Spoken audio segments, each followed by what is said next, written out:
واصحابک یا حبیب اللہ، الصلاۃ والسلام علیک یا نبی اللہ، وعلی آلک واصحابک یا نور اللہ، نویت سنت الاعتکاف۔ پیارے پیارے اسلامی بھائیوں، الحمدللہ عز وجل رب کریم کا جتنا شکر ادا کریں وہ کم ہے کہ اس نے ہمیں ایک بار پھر ماہ رمضان بھی عطا کیا۔ ماہ رمضان کی ہر گھڑی رحمت بھری ہے، مگر جب رمضان میں جمعہ آتا ہے تو یہ نور علی نور ہو جاتا ہے۔ حدیثوں میں آتا ہے، اس کا مضمون ہے کہ اللہ کریم ماہ رمضان میں روزانہ افطار کے وقت 10 لاکھ گناہ گاروں کو جہنم سے آزاد فرما دیتا ہے، مگر جب جمعے کا دن آتا ہے، یعنی جمعرات کی مغرب سے لے کر جمعے کی مغرب تک ہر لمحے 10 لاکھ گناہ گار جہنم سے آزاد کیے جاتے ہیں۔ یعنی آج رحمتوں کا اور یوں سمجھیے کہ برکتوں کا معاملہ ہی کچھ اور ہے۔ تو جب بھی، ویسے تو ہر جمعے کو، مگر رمضان میں جب جمعہ آئے تو دعاؤں کو اور بڑھانا چاہیے، عبادتوں کو اور بڑھانا چاہیے، اللہ کی رضا والے اور کام کرنے چاہیے، اور بار بار اللہ سے یہ عرض کرنا چاہیے کہ مولا آج بخشے جانے والوں میں جو ہر گھڑی بخشے جا رہے ہیں، ہمارا نام بھی تحریر فرما۔ جمعے کے نیک اعمال میں ایک بڑا امپورٹنٹ کام جو ہے وہ درود پاک پڑھنا ہے۔ حدیث پاک میں آتا ہے کہ نبی پاک علیہ السلام فرماتے ہیں، میں نے پچھلی رات عجیب واقعہ دیکھا کہ میرا ایک امتی پل صراط پر کبھی گھسٹ کر اور کبھی گھٹنوں کے بل چل رہا تھا، اتنے میں وہ درود آیا جو اس نے مجھ پر بھیجا تھا۔ درود پاک نے اس کا ہاتھ پکڑ کر اسے پل صراط پر کھڑا کر دیا، یہاں تک کہ اس نے پل صراط پار کر لیا۔ اللہ اکبر! کیا مطلب ہوا کہ درود پاک اسے پل صراط پار کروا کر جنت میں لے گیا۔ تو درود پاک انشاءاللہ یہاں بھی کام آنا ہے اور محشر کے دن بھی کام آنا ہے۔ اور ایک حدیث ہم کوشش کرتے ہیں، ہر جمعے کو ریپیٹ کرتے ہیں جب میری حاضری ہوتی ہے، کہ حدیث پاک کا خلاصہ ہے، جو جمعہ کے دن 200 بار درود پاک پڑھے، رب کریم اس کے 200 برس کے گناہ معاف کر دیتا ہے۔ تو ہمیں جمعہ کے دن خاص طور پر درود پاک کی کثرت کرنی چاہیے، محبت میں بآواز بلند درود پاک پڑھ لیں۔ صلو علی الحبیب صلی اللہ تعالی علی محمد صلی اللہ علیہ وسلم۔ کچھ دنوں پرانی بات ہے، ہم گفتگو کر رہے تھے، ڈسکس کر رہے تھے کہ رمضان آنے والا ہے، رمضان آنے والا ہے، رمضان آئے گا تو یہ کریں گے، یہ نیکیاں کریں گے، انشاءاللہ روزے رکھیں گے، عبادت کریں گے۔ مگر رمضان آ بھی گیا اور آدھے سے زیادہ دیکھتے ہی دیکھتے گزر بھی گیا۔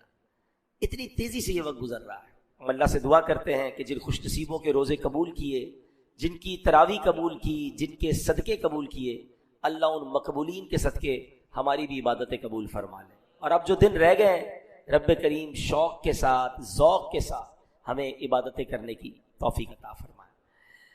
17 رمضان اسلامی تاریخ کا ایک کمال کا دن ہے، one of the historical day in the history of Islam, کیونکہ اس دن غزوہ بدر ہوا، جس کو یوم الفرقان بھی کہا جاتا ہے، ڈیسائیڈنگ مومنٹ کہا جاتا ہے۔ یہ فیصلہ کن دن تھا جس میں کفر و اسلام کے درمیان ایک ایسا مارکہ ہوا جس نے یہ فرق ڈال دیا۔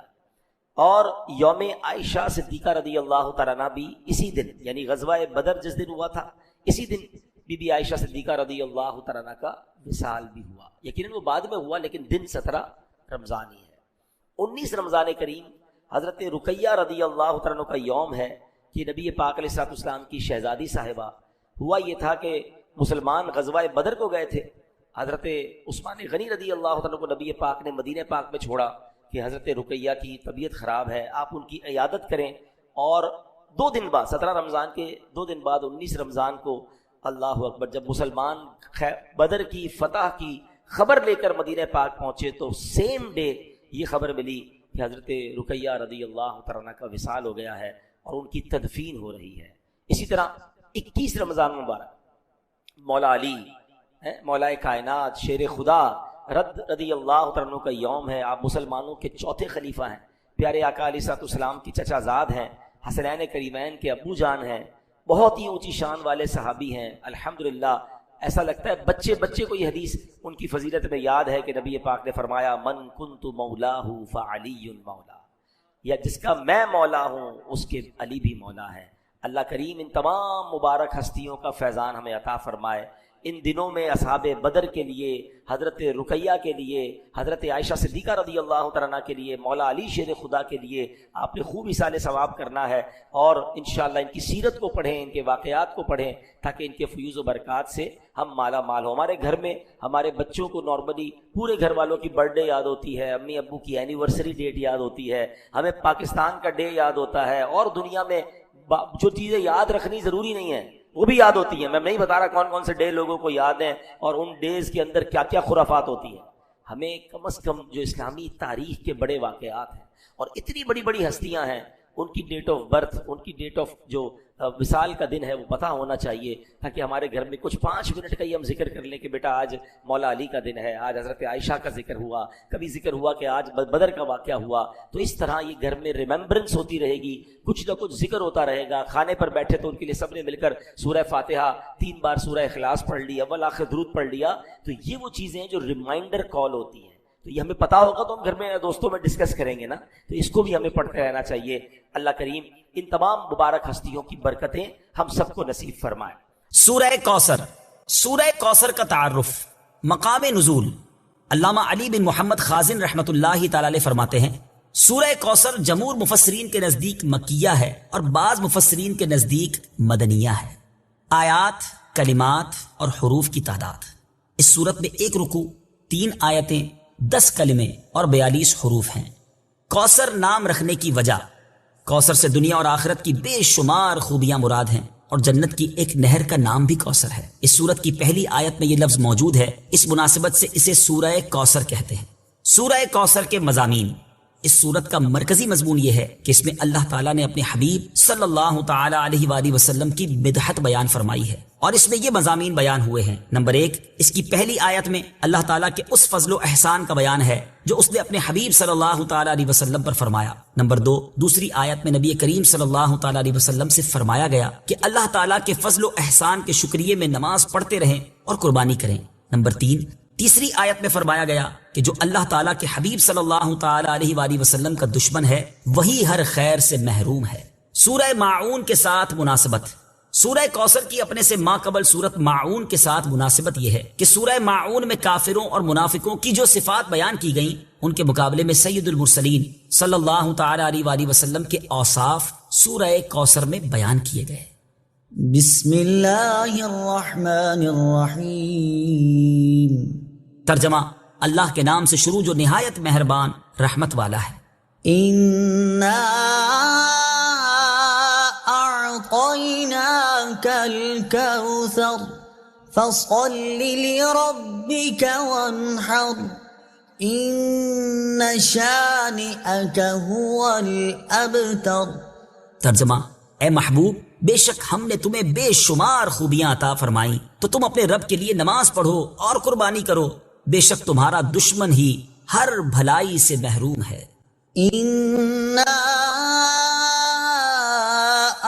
أعطيناك الكوثر، اے محبوب، بے شک ہم نے تمہیں بے شمار خوبیاں عطا فرمائیں۔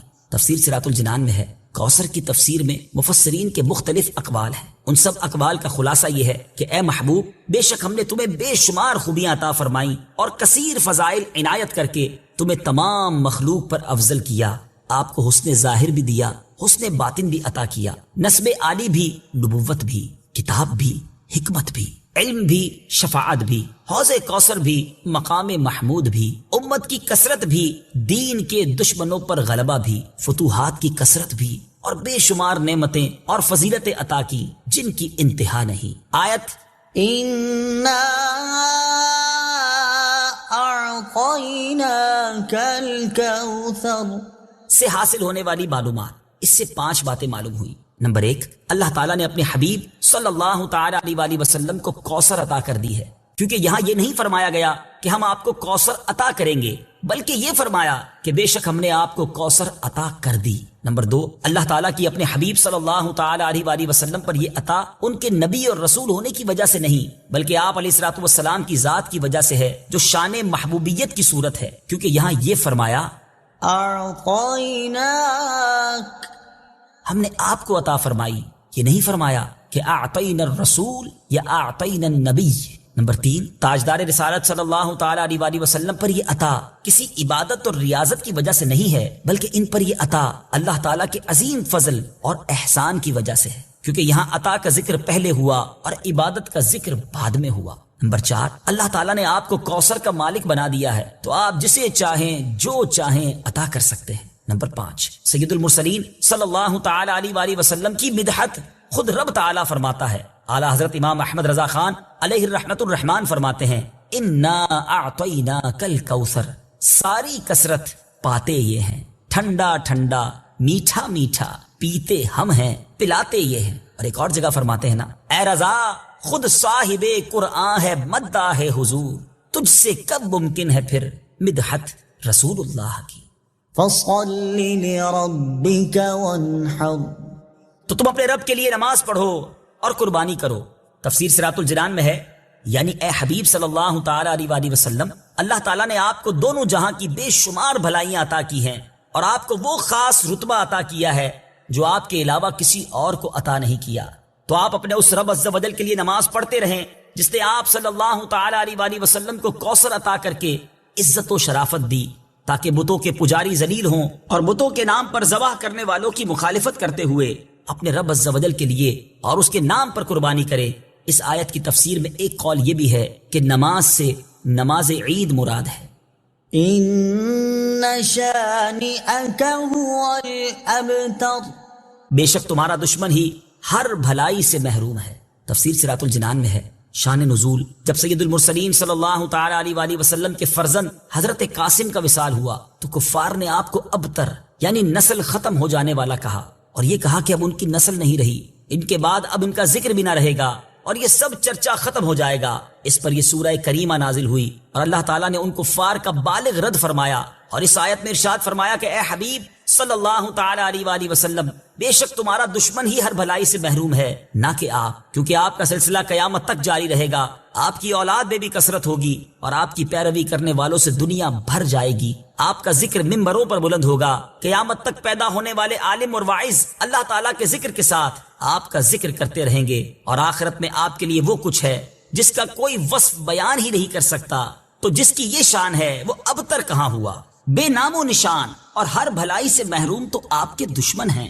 اعلیٰ حضرت امام احمد رضا خان رحمت اللہ تعالی علیہ اس صورت کی تفسیر بیان کرتے ہوئے فرماتے ہیں، عاص بن وائل شقی نے جو صاحبزادہ سید المرسلین صلی اللہ تعالی علیہ وآلہ وسلم کے انتقال پرملال پر حضور کو ابتر یعنی نسل بریدہ کہا، حق تعالی نے فرمایا، انا اعطیناک الکوثر، بے شک ہم نے تمہیں خیر کثیر عطا فرمائی کہ اولاد سے نام چلنے کو تمہاری رفعت ذکر سے کیا نسبت، کروڑوں صاحب اولاد گزرے جن کا نام تک کوئی نہیں جانتا، اور تمہاری ثنا کا ڈنکا تو قیامت تک اکناف عالم اور اطراف جہاں میں بجے گا، اور تمہارے نام نامی کا خطبہ ہمیشہ ہمیشہ اطباق فلک آفاق زمین میں پڑھا جائے گا۔ پھر اولاد بھی تمہیں وہ نفیس و طیب عطا ہوگی جن کی بقا سے بقائے عالم مربوط رہے گی۔ اس کے سوا تمام مسلمان تمہارے بال بچے ہیں، اور تم سب مہربان ان کے لیے کوئی نہیں، بلکہ حقیقت کار کو نظر کیجئے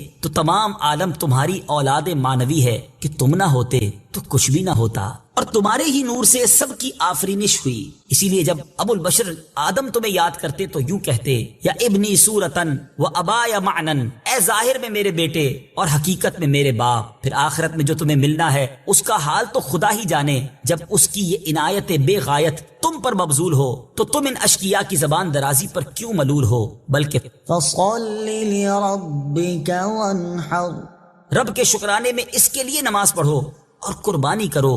ان شانئک هو الابتر، جو تمہارا دشمن ہے وہی نسل بریدہ ہے کہ جن بیٹوں پر اسے ناز ہے، یعنی عمرو و حشام رضی اللہ تعالی عنہما، وہی اس کے دشمن ہو جائیں گے، اور تمہارے دین حق میں آ کر بوجہ اختلاف دین اس کی نسل سے جدا ہو کر تمہارے دینی بیٹوں میں شمار کیے جائیں گے۔ پھر آدمی بے نسل ہوتا تو یہی صحیح کے نام نہ چلتا، اس سے نام بد کا باقی رہنا 1000 درجے بدتر ہے۔ تمہارے دشمن کا ناپاک نام ہمیشہ بدی و نفرین کے ساتھ لیا جائے گا، اور روز قیامت ان گستاخیوں کی پوری سزا پائے گا۔ والعیاذ باللہ تعالی۔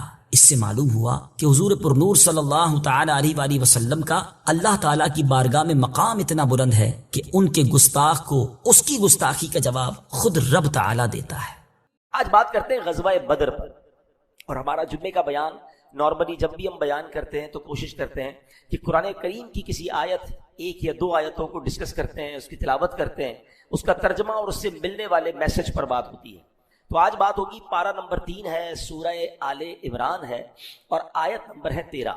اللہ قرآن میں ارشاد فرماتا ہے، بسم اللہ الرحمن الرحیم، قد کان لکم آیۃ فی فئتین التقطا فئۃ تقاتل فی سبیل اللہ وأخرى كافرة يرونهم مثليهم رأي العين والله يؤيد بنصره من يشاء إن في ذلك لعبرة لأولي الأبصار۔ آسان ترجمہ قرآن کنز العرفان، بے شک تمہارے لیے ان دو گروہوں میں بڑی نشانی ہے جنہوں نے آپس میں جنگ کی۔ ان میں ایک گروہ تو اللہ کی راہ میں لڑ رہا تھا اور دوسرا گروہ کافروں کا تھا، جو کھلی آنکھوں سے مسلمانوں کو خود سے دگنا دیکھ رہے تھے، اور اللہ اپنی مدد کے ساتھ جس کو چاہتا ہے تائید فرماتا ہے۔ بے شک اس میں عقل مندوں کے لیے بڑی عبرت ہے۔ غزوہ بدر کی طرف اور جو اس میں اللہ کی مدد آئی اس کی طرف کیا خوبصورت اشارہ ہے، سبحان اللہ۔ اب آیت کریمہ کے ذرا مضامین کو ڈیٹیل میں سمجھتے ہیں۔ اللہ پاک نے فرمایا دو گروہ جو بدر کے میدان میں آمنے سامنے تھے، ان میں ایک گروہ اہل ایمان کا تھا، یہ سب صحابہ کرام علیہم رضوان تھے۔ ان کا مقصد نہ تو کوئی زمین کا ٹکڑا حاصل کرنا تھا، نہ یہ مال و دولت جمع کرنے جمع ہوئے تھے، نہ دنیاوی تاج و تخت کی حرص میں تھی۔ ان کا مقصد ایک ہی تھا، تقاتلوا فی سبیل اللہ، اللہ کی راہ میں وہ جو گروہ تھا وہ لڑ رہا تھا، یہ کلمہ حق کا پرچم بلند کرنے گئے تھے۔ دوسری طرف کفار مکہ تھے، ان کی انٹینشن کتنی ناپاک تھی۔ آپ کو پتہ ہے غزوہ بدر میں جو کفار مکہ تھے ان کا پلان یہ تھا کہ یک بارگی مسلمانوں پر ایک ایسا حملہ کر دیں کہ دنیا میں کوئی اللہ کا نام لینے والا باقی نہ بچے، because that time there were only 313 مسلمین، اس وقت صرف 313 مسلمان تھے۔ یعنی نبی پاک علیہ السلام کی اس دعا کو یاد رکھے، بے شک خواتین مدینے میں موجود تھی، مگر all together اگر آپ ایک فگر لائیں کہ مسلمان کتنے تھے، مرد کتنے تھے، تو نبی پاک نے 17 رمضان سے پہلے کی جو رات تھی نا، شب بدر، اللہ سے جو تاریخی دعا فرمائی تھی، بڑے رو رو کر گریہ وزاری کے ساتھ اللہ کی مدد کو پکارا تھا۔ وہاں ایک الفاظ، ایک جملہ نبی پاک نے ارشاد فرمایا کہ یا اللہ، اگر آج یہ 313 جو صحابہ کرام ہیں بدر کے میدان میں یہ مارے گئے تو پھر دنیا میں تیرا نام لینے والا کوئی نہ ہوگا۔ ایکچولی یہ پلان تھا کفار کا کہ سب کو ایک ساتھ ہی معاذ اللہ شہید کر دیا جائے، مگر جب سبحان اللہ اللہ کی مدد آتی ہے تو کیسے آتی ہے۔ اب غزوہ بدر میں بہت ساری امداد ہوئی۔ سب سے پہلے تو یہ سوچیں، سامان نہیں ہے، ہتھیار نہیں ہے، گھوڑے نہیں ہیں، تعداد تھوڑی ہے، ادھر 313 کا لشکر ہے اور سامنے 1000 کا وہ لشکر جو فل ٹرینڈ ہے، فل ایکوپڈ ہے۔ آج اس وقت دنیا میں جو معاملات چل رہے ہیں، جو جنگ کی کیفیت ہے، لوگ کیلکولیشن کر رہے ہیں، اعداد و شمار دیکھ رہے ہیں کہ اس ملک کے پاس اتنے ہتھیار ہیں، اس ملک کے پاس تو یہ سب کچھ ہے ہی نہیں، میزائل ہے تو روکنے کے لیے نہیں، ایئر فورس ہے تو اس کو ریٹیلیٹ کرنے کے لیے کچھ نہیں ہے، یہ ملک یا یہ علاقہ یا یہ چیز تو ختم ہو جائے گی۔ یہ سب چیزیں دنیاوی کیلکولیشن ہیں۔ ہم مسلمان ہیں، ہمارا ایمان ہے کہ اگر اللہ پر بھروسہ ہو، کامل یقین ہو، 313 کا لشکر ہو اور ہتھیار بھی نہ ہو تو اللہ پاک غیب کے خزانوں سے ان کی مدد فرماتا ہے، پھر فرشتوں کے ذریعے مدد فرماتا ہے۔ اللہ اکبر۔ وہ کیا ہوا تھا، شاعر اس کا نقشہ کیسے کھینچتے ہیں، تھے ان کے پاس 2 گھوڑے، 6 زرہیں، 8 شمشیریں۔ کیا تھا، تھے ان کے پاس 2 گھوڑے، 313 کے لشکر میں 2 ہی گھوڑے تھے۔ اچھا، 6 زرہیں، یعنی وہ 6 بلڈ پروف یوں سمجھ لے جیکٹ، یہ 6 لباس تھے، 8 شمشیریں، 8 تلواریں تھیں، اور لڑنا تھا 313 کے ویل ایکوپڈ لشکر سے جو پوری تیاری سے آیا تھا۔ شاعر کہتے تھے ان کے پاس 2 گھوڑے، 6 زرہیں، 8 شمشیریں، پلٹنے آئے تھے یہ لوگ دنیا بھر کی تقدیریں، نہ تیغ و تیر پر تکیا، نہ خنجر پر، نہ بھالے پر، بھروسہ تھا تو ایک سادی سی پیاری چادر والے پر۔ یہ لشکر دنیا میں سب سے انوکھا تھا، نرالا تھا کہ اس لشکر کا افسر مصطفیٰ لولاک والا تھا۔ اور پھر کیا ہوا، پھر جب بھروسہ تھا نا، یقین تھا، تو پھر اللہ کی طرف سے فرشتوں کے ذریعے مدد آئی، 1000 فرشتے آئے، پھر اس کو 3000 کر دیا گیا، پھر 5000 ہو گئے، اور فرشتوں نے جب مدد کی تو کفار پر وہ روب طاری ہو گیا. صحابہ کرام آ کر نبی پاک سے عرض کرتے تھے حضور ہم تلوار اٹھاتے ہیں اس سے پہلے کہ ہماری تلوار دشمن تک پہنچے اس کا سر کٹ جاتا ہے, حضور یہ کیا ہو رہا ہے؟ آقا نے فرمایا اللہ کی طرف سے فرشتوں کی مدد آئی ہے, یہ تیسرے آسمان سے مدد آئی ہے. کفار پر اس جنگ کے بعد یہ روب بیٹھ گیا کہ ہم مسلمانوں کو دنیا سے نہیں مٹا سکتے, کیونکہ جب یہ اپنے رب پر بھروسہ کر لیں, یہ رب پر یقین کر لیں, یہ پکے مسلمان ہو جائیں تو ان کا خالق و مالک پھر آسمان سے فرشتے نازل فرماتا ہے. یہ کفار تو سمجھ گئے, کاش ہم بھی سمجھ جائیں. اور پھر انہوں نے پلاننگ کیسے ختم کرنا ہے, ان کے دل سے ایمان نکال لو, اللہ سے یقین نکال لو, اللہ پر بھروسہ نکال لو, اپنے نبی پر جان دینے کا جذبہ نکال لو. پھر یہ قوم کسی کام کی نہیں ہے, پھر ان کو جس طرح دبانا ہے دبا دو. اور آج یقین کریں اگر دنیا میں مسلمان پریشان ہے, دنیا میں مسلمان جہاں مغلوب ہو رہا ہے, اس کی وجہ یہ ہے کہ ہم نے وہ بھروسہ جو اللہ پر ریکوائرڈ ہے ہمارا وہ بھروسہ نہیں رہا. ہم اسباب پر, کیلکولیشن پر اور دنیا پر بھروسہ کرتے ہیں. شاعر مشرق نے لکھا نا, کیا کمال کی بات لکھی. لوگ بعض اوقات یہ سوال بھی کرتے ہیں کہ جناب دنیا میں مسلمان اتنا پریشان ہے, آج مدد کیوں نہیں آ رہی ہے, آج وہ سپورٹ کیوں نہیں ہو رہی ہے, آج فرشتے کیوں نہیں اتر رہے ہیں؟ تو ایک بات آج یاد رکھ لیں, رب وہی ہے جس نے بدر کے میدان میں فرشتے بھیجے تھے. رب آج بھی وہی ہے جس نے حضرت ابراہیم کے لیے دنیا کی بہت بڑی آگ کو باغ کر دیا تھا. میرا مالک آج بھی وہی ہے جس نے حضرت موسیٰ اور ان کے ساتھیوں کے لیے دریائے نیل میں راستہ نکالا تھا. لیکن وہ یقین ہمارا کم ہو گیا, وہ بھروسہ کم ہو گیا. وہ آج بھی فرشتے بھیج سکتا ہے. شاعر مشرق نے یہ پورا فلسفہ کس طرح بیان کیا, وہ کہتے ہیں فضائے بدر پیدا کر. What is the requirement? بدر والی فضا بھی تو پیدا کرو نا جو بدر والوں میں جذبہ تھا. فضائے بدر پیدا کر, فرشتے تیری نصرت کو اتر سکتے ہیں گردوں سے, کتار اندر کتار اب بھی فرشتے اتر سکتے ہیں. اگر آپ چاہتے ہیں کہ بہت بڑی آگ مصیبت کی کھڑی ہے, بہت بڑی پریشانی کی آگ کھڑی ہے, غموں کی آگ سامنے ہے, یہ آگ آج بھی باغ بن سکتی ہے. مگر اس کا فلسفہ کیا ہے, اس کی جناب تھیم کیا ہے, اس کا سینٹرل آئیڈیا کیا ہے؟ وہ کیا ہے کہ اگر آج بھی ہو ابراہیم سا ایمان پیدا. ایکچولی ریکوائرڈ کیا ہے؟ حضرت ابراہیم والے ایمان کو تو لے آؤ نا. ان کو آگ میں ڈالا جا رہا تھا تو ان کو تو فرشتوں نے آ کے کہا تھا اے ابراہیم ہم سے مدد نہیں مانگ رہے, اللہ سے تو مانگ لے. کیا جواب دیا تھا؟ میرا رب دیکھ رہا ہے نا, اگر اس نے بچانا ہوگا تو بچا لے گا. اور پھر کیسا بچایا؟ اگر آج بھی ہو ابراہیم سا ایمان پیدا, آگ کر سکتی ہے انداز گلستان پیدا. تو ہے میرے پیارے اسلامی بھائیوں, اس مبارک دن غزوہ بدر کی یاد جہاں منا رہے ہیں وہاں اپنے رب پر بھروسے کو بڑھانا ہے, اللہ سے دوستی پکی کرنی ہے, اللہ کے نیک بندوں میں ہمیں شامل ہونا ہے. رب راضی ہوگا, پھر دیکھیں کیسے غیبی مدد آتی ہے. اللہ کریم قرآن مجید میں اللہ نے اس آیت میں کیا فرمایا کہ واللہ یؤید بنصرہ من یشاء, اور اللہ اپنی مدد کے ساتھ جس کو چاہتا ہے تائید فرماتا ہے. پتہ چلا فتح, غلبہ اور کامیابی اسے ملتی ہے جس کے شامل حال اللہ پاک کی مدد ہو جاتی ہے. اللہ اکبر. اب ہمیں یہ سوچنا ہے, اب مثال کے طور پر ہم اگر چاہتے ہیں نا کہ ہماری مصیبتیں دور ہو جائیں, ہماری مشکلیں دور ہو جائیں, تو ہمیں اللہ پر وہ بھروسہ ریکوائرڈ ہے. اب مثال دیتا ہوں, بعض دفعہ لوگ کہہ رہے ہوتے کہ یار میں نے بڑی کوشش کی ہے, میرا کام نہیں بن سکا, دن رات کوشش کی, میں ادھر بھاگتا رہا ادھر بھاگتا رہا, بڑی تیاری بھی کی, پریزنٹیشن بنائی, مگر میری ڈیل نہیں ہوئی. اللہ اکبر.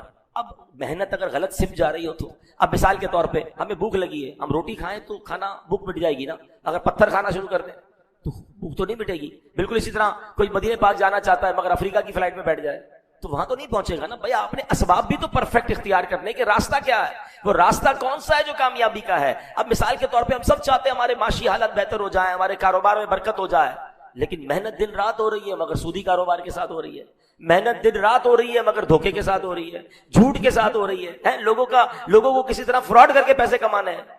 تو اس میں برکت تو نہیں آنی ہے. آپ کہہ رہے ہیں میں محنت بھی کر رہا ہوں نتیجہ نہیں آ رہا. اللہ اکبر. اللہ فرماتا ہے وَفِي السَّمَاءِ رِزْقُكُمْ, اور آسمان میں تمہارا رزق ہے. پتا چلا کہ رزق کا تعلق اللہ پاک کی تقدیر کے ساتھ ہے. رب کریم پر بھروسہ ہوا, اللہ سے مضبوط تعلق ہوا, اللہ پاک رزق عطا فرما دے گا. اور بظاہر مال میں کثرت بھی نہ ہوئی تو اللہ کم مال میں برکت ڈال دے گا. اے میرے پیارے اسلامی بھائیوں, مہنگائی کی رٹ تو لگائی ہے مگر رزق کہاں ڈھونڈ رہے ہیں. ایک بڑا پیارا واقعہ, ایک بار ایک صحابی رسول حضرت قیس رضی اللہ تعالیٰ بہت اللہ کی راہ میں خرچ کرتے تھے. اپنے لیے جو بھی کماتے تھے بچوں کے لیے نکال لیتے, تھوڑا بہت جو ضرورت ہوتی ہے اپنے گھر کے لیے, باقی خرچ کر دیتے. ان کے بھائی سمجھاتے بھائی یہ کیا کرتے ہو, اتنا خرچ, اتنا دین کی راہ میں, اتنا اللہ کی راہ میں. ایک دن شکایت لے کر پہنچ گئے نبی پاک کے پاس, کہ حضور ہمارے بھائی کی شکایت ہے. نبی پاک حضرت قیس کو بلایا, کہا کیا شکایت ہے؟